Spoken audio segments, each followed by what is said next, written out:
If you like what you see, if I can please request you to subscribe to my channel. So what is fiscal policy?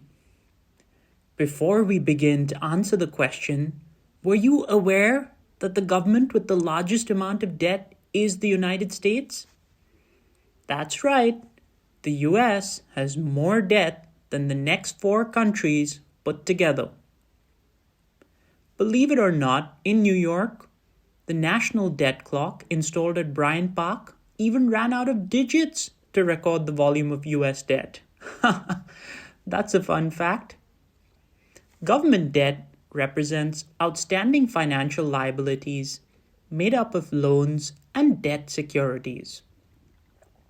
Other notable countries include the United Kingdom and India, with $2.7 trillion worth of debt. So let's answer the question, what is fiscal policy? When policymakers seek to influence an economy, they have 2 main tools: monetary policy and fiscal policy.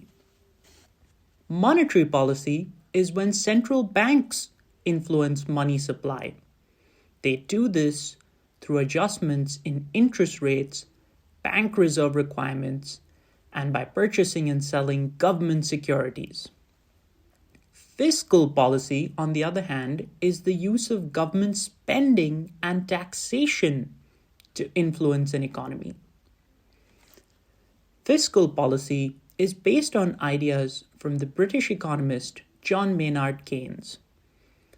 Before the 1930s, a laissez-faire approach prevailed, which basically meant minimum government involvement.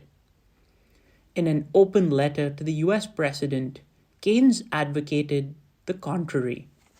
He encouraged government involvement, where he said, spend, spend, spend. He believed that governments could stabilize business cycles and regulate economic output by adjusting spending and tax, making up for shortfalls in the private sector. It's Keynes's ideas that led to the New Deal in the United States, where Franklin Roosevelt gave his famous speech where he asserted the fact, "The only thing to fear is fear itself." So what are some of the major factors in fiscal policy? The government may seek economic expansion by increasing spending. A good example, building highways. This could stimulate employment. Besides spending, the government could also lower taxes so that people have more to spend, which in turn would fuel demand. Governments directly or indirectly influence the way resources are used in an economy. Let's look at GDP, the value of all final goods and services produced in an economy. On the right-hand side are sources of aggregate spending or demand, namely private consumption, private investment, purchase of goods and services by the government, and net exports, which is simply exports minus imports.